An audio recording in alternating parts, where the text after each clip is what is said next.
Peak John versus Peak DC at heavyweight. Would it be different?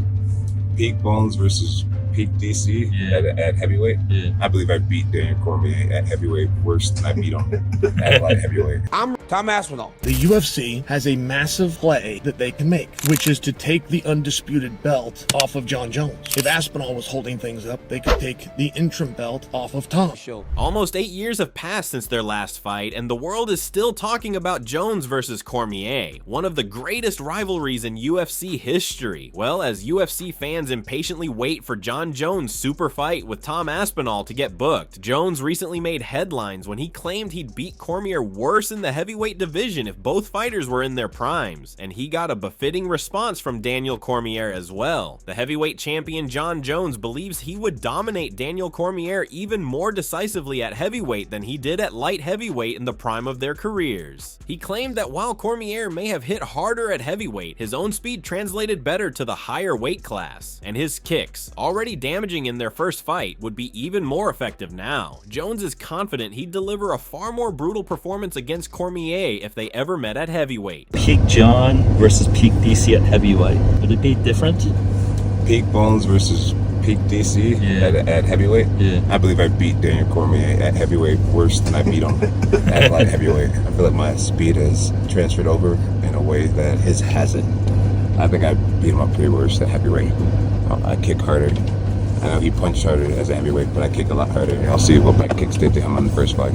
Daniel Cormier didn't hold back and responded to Jon Jones's comments about beating him worse at heavyweight by downplaying their relevance. He noted that Jones used to avoid giving opponents any advantage back when Cormier was still an active fighter, and finds it easier to talk now that there's nothing left to prove, especially since Cormier is retired. He questioned the point of revisiting the rivalry, emphasizing that their story is already written, they had great fights, made a lot of money, and it's all in the past, 7 or 8 years ago. John, last time we fought.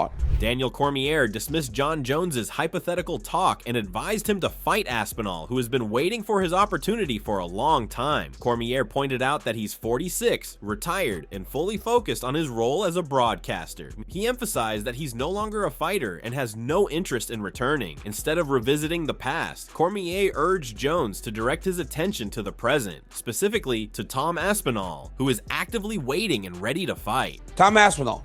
Daniel Cormier emphasized that the focus shouldn't be on hypothetical matchups from the past, but on what's relevant now. He made it clear he's retired and not afraid of Jon Jones, but he's no longer in the fight game, he's a broadcaster. Cormier pointed to Tom Aspinall as the rightful challenger, someone who's been waiting patiently and is eager to fight. Instead of dwelling on what could have happened years ago, he challenged Jones to step up and fight the man who's ready now, so fans can finally get a real answer to who's better between them. Chael Sonnen also reacted to Jon Jones's statement about Daniel Cormier. Sonnen highlights Jones's competitive nature, emphasizing that he hates losing even in debates about hypothetical fights. He also notes the UFC's strategic position. They could strip Jones of the undisputed title or take the interim belt from Tom Aspinall if things were truly stalled. The fact that the UFC hasn't done this suggests they still feel in control of the situation and the timing of this potential matchup. Jon Jones said he could beat Daniel Cormier at heavyweight faster and easier than he beat him at light heavyweight. You're listening to this true competitor that does not want to lose anything, including a debate online of a mythical match against Daniel Cormier. We're supposed to believe that that guy might hold up a unification title bout to a 20-something Brit wearing an interim belt. The UFC has a massive play that they can make,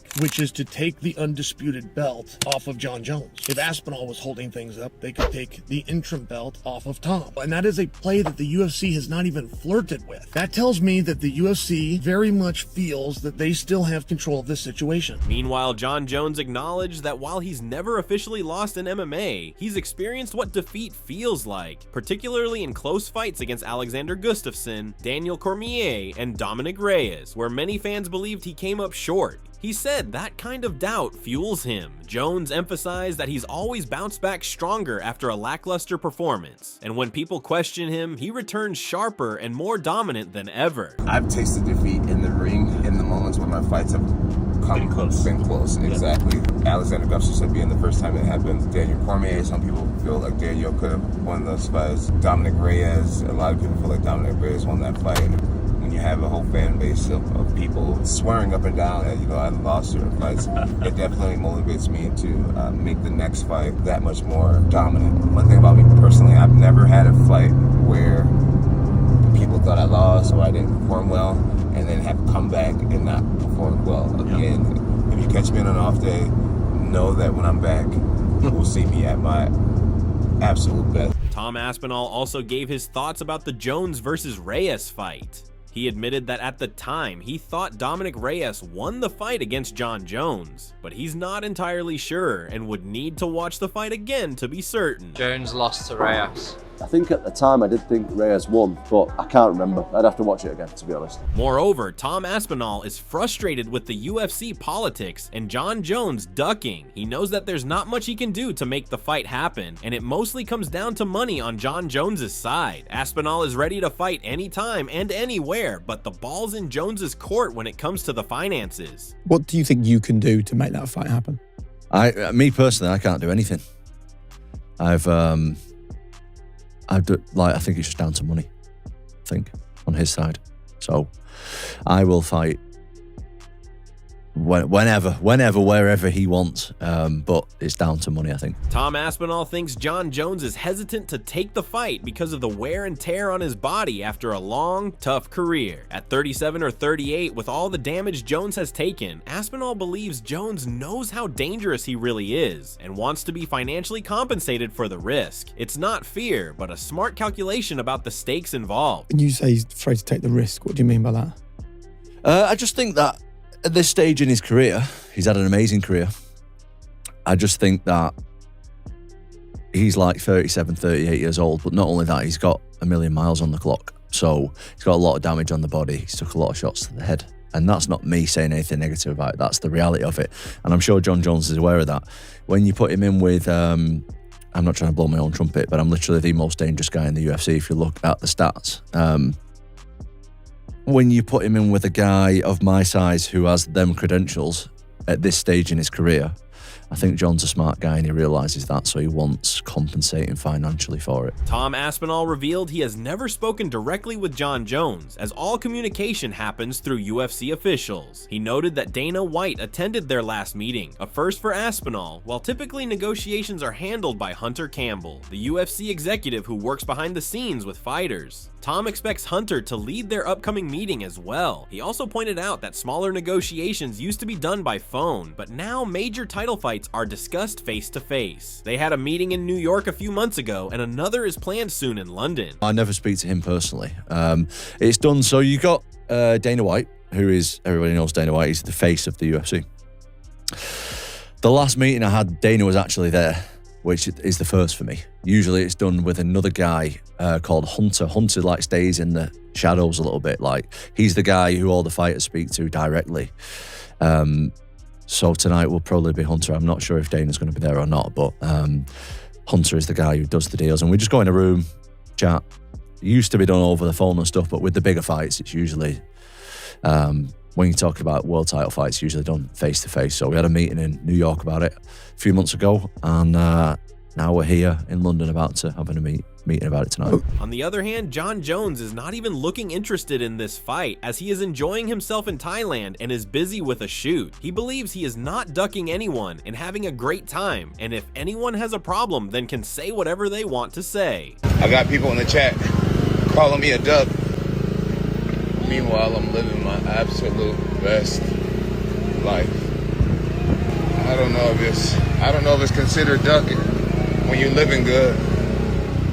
I don't think it works like that. Meanwhile, despite Jon Jones' behavior, Tom Aspinall still acknowledged Jon Jones as one of the greatest MMA fighters of all time, acknowledging that while no fighter can be truly complete, Jones has come remarkably close to perfection over the past 15 years. However, Tom emphasized that Jones has accumulated significant damage throughout his career and is now up against one of the most powerful punchers in UFC history. He believes it will be extremely challenging for Jones to evade strikes for a full 25 minutes, and since Tom only needs one clean hit, he's confident he can capitalize on that opportunity. I think Jon is amazing at MMA. I think he's literally, as you can never be a complete UFC fighter. It's impossible. That's one of the things that draws me to the sport so much, is why I'm so obsessed about it. It's because you're constantly chasing perfection, but you're never going to get it. No one's ever going to be a perfect, complete fighter. But Jon, in my opinion, if you look at his body of work over the last 15 years, he's like as close as you can get to perfection as possible. That being said, he's got a lot of miles on the clock, and he's fighting one of the most concussive punchers in UFC history. And I just think I can exploit it. Like, I think to get out the way of me for 25 minutes at this point in his career without getting hit once, and that's all I need is just one, I think that's going to be very difficult for anybody. Demetrious Johnson believes Tom Aspinall can beat Jon Jones because of his speed and athleticism. He explained that there isn't much data on Aspinall since most of his fights end quickly with explosive knockouts. Johnson thinks Jones asking for 6 months might be a strategy to gather more information on Tom, especially since Aspinall doesn't seem likely to wait that long. He noted that aside from a brief moment when Pavlovich stunned him, Aspinall hasn't shown many weaknesses, making him a dangerous and unpredictable opponent. I think Tom. I think Tom can beat Jon Jones because how fast and athletic he is. Yeah. The biggest thing is that this is where me and Michael were talking, is that Jones says he wants 6 months. Yeah. I don't expect Tom Aspinall to wait 6 months. No. If Jones says, oh, he can fight somebody else, I think it's for Jones to get more data on Aspinall, because there's not a lot of data on Aspinall when he fights. Blitzes across the void, throws a big shot, knocks somebody out. I mean, he has had, back and forth when he got rocked by Pavlovich a little bit, when they're like kind of... He stung him. Stung him a little bit, right? Yeah.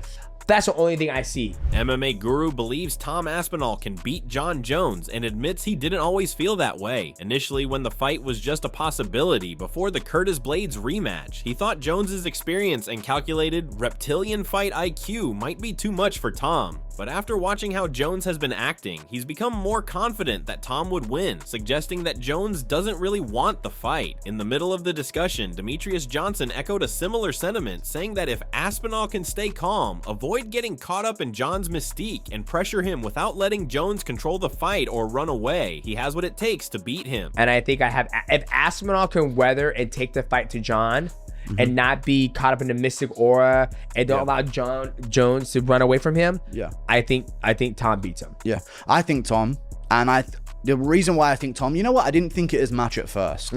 When the prospect of the fight came about, before even the Blaydes rematch happened for Tom, I thought he might come undone. You know what I mean? Jones might just be too reptilian brained. He does this all the time. But I'm more confident in Tom now because I trust in I know how Jon's acting. You know? Who, Jon? I know how Jon Jones is acting. You don't want it. MMA Guru believes Jon Jones isn't afraid of Tom Aspinall, but the difference now is doubt, something Jones never had in his prime. Back then, he dominated smaller, less athletic opponents with full confidence. But today, Tom represents a new kind of challenge. Fast, powerful, and built for this era. Guru sees that as the real shift, Jones isn't scared, but he may now recognize that Aspinall has the tools to truly test him, making this matchup far more uncertain than any before. I don't know if he's not scared of Tom. I don't think Jon Jones is scared of anyone. If there was 100 men versus a gorilla, Jones would be like, yeah, I'll try it. I mean, Jones has got that thrill-seeking brain. He may operate that in bad times, but he's got a thrill-seeking brain, so I don't think he's scared. If Tom was the next one up, when Jones was a champ 5 years ago, Jones would have fought him easily. Jones would have fought him easily. But it's the doubt. When you give a guy like Jones some doubt, it's such a power, because he had no doubt against anyone else he's ever fought. He's so much better, and that's almost what carried him through a lot of his career. I see. I'm better. On the early doors, he's too athletic for Rampage and Shogun. These are welterweight-sized guys these days. You know? But nowadays in the UFC, I think he knows Tom is the antidote to him in terms of fighting. Islam Makhachev's coach, Javier Mendez, believes Jon Jones only accepts fights when he's confident he'll win. He said if Jon took the fight, it means he sees a clear advantage and believes in the outcome. According to Mendez, Jones is such a determined winner that he won't step into a fight unless he's sure he can win. Speaking about a potential matchup with Tom Aspinall, Mendez acknowledged how dangerous Aspinall is and suggested the UFC would have to offer Jon a lot of money to make it happen, because Jon has nothing left to prove. Okay, someone gives you $100,000 to bet Jon Jones versus Tom Aspinall. If John Jones took it, that means John Jones felt very confident he would win. So I would put the money on John Jones. Yeah. So because John Jones is not the type of guy that likes to lose. He's such a winner in every aspect of what he does that you're not going to push him into a fight. If he doesn't feel he can win that fight and doesn't have a good advantage, he's not going to take it. But let's face it, Aspinall is one of those. Do you really want to take this fight?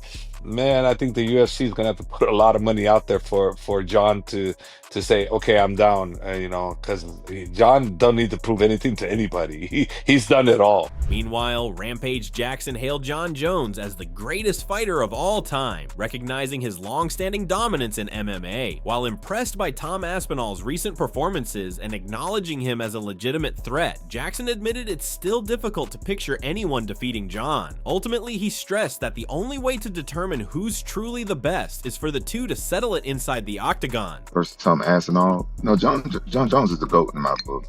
He's one of the best.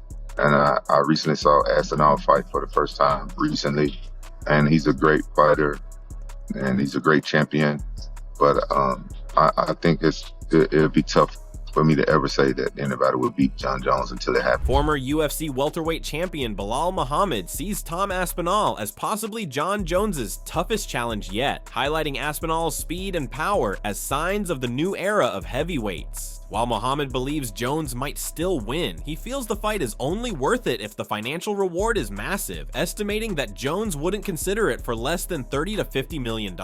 He also expects Dana White to push for the matchup due to its huge earning potential. If I'm Jon Jones, like a lot of people consider him to go the best fighter ever do it. The next hungry lion is Aspinall. It's probably the toughest fight that he'll have. Like, this guy's the next generation. He's a lot stronger, a lot faster. But I think Jon Jones is good enough to beat him. But it's like, it has to be worth it. The fans are fickle, right? You lose one fight, they're gonna, he sucks. Right? They just care about your last win or your last loss. I think Dana White and them will end up making it. Dana White's a smart businessman. He knows how much money that fight would make. If I'm Jon Jones, you've already done everything in the sport. It's not worth it unless it's that $30 million, $50 million payday. Australian heavyweight Tai Tuivasa also believes that if anyone can defeat Jon Jones at this point in his career, it's Tom Aspinall. He highlighted the significant age gap, noting that Aspinall is much younger, while Jones appears to be past his peak and potentially approaching retirement. Despite that, Tuivasa still referred to Jon Jones as the greatest of all time, adding that his GOAT status remains unquestioned, even considering all the chaos surrounding Jones outside the octagon.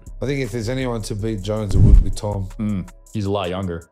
Yeah. Yeah. Jones in his prime, I think, would destroy him. But right now, anyone's ever been Jones. Yeah, he's got one foot out the door now. He's getting up there in age. Yeah, he's on his way out. That's for sure. You think he's the GOAT? Yeah, definitely. Yeah, I don't think it's close. Yeah, he does something crazy outside the ring, but so do you. Well, as the war of words heats up and the debate rages on, one thing is clear: the world wants to see Jon Jones versus Tom Aspinall. While Jones continues to reflect on old rivalries, voices from every corner of the MMA world are urging him to face the future. Aspinall is ready. The fans are ready. The only question now is Jon